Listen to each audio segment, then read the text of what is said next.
So what's up with Israeli forces claiming that they respect international law while also boasting online about the war crimes they're committing?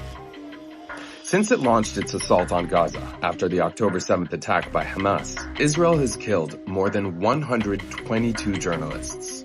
Now that's more than one journalist per day, accounting for 72% of all media worker deaths worldwide, more than any other war or conflict in over 30 years. But for each journalist that Israel kills in its attempt to prevent the documentation of its crimes, exist countless videos of Israeli politicians openly calling for genocide and ethnic cleansing, and Israeli soldiers bragging about war crimes they're committing.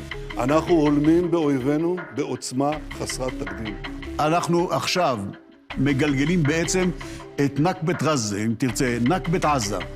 אין חשמל, אין מזון, אין מים, אין דלק. הכל סגור. אנחנו נלחמים בחיות אדם ואנחנו נוהגים בהתאם. On TikTok, Israeli soldiers parrot their leaders while filming themselves chanting, "There are no innocent civilians in Gaza," a clear indication of collective punishment and thus a war crime.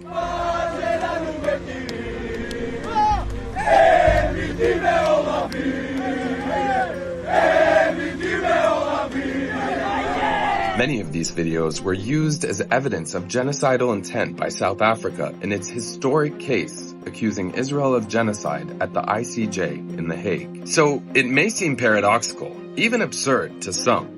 Why would someone claim innocence in international courts, yet simultaneously share ample incriminating evidence of themselves?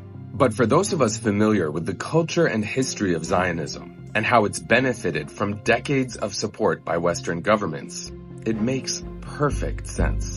These soldiers committing war crimes and sharing them on TikTok are emboldened by the precedent of impunity that they've been granted for decades, and so they're banking on never being held accountable. It's the same reason we see so many videos of Israelis celebrating massacres in Gaza, because Zionism teaches people to not see Palestinians as human beings.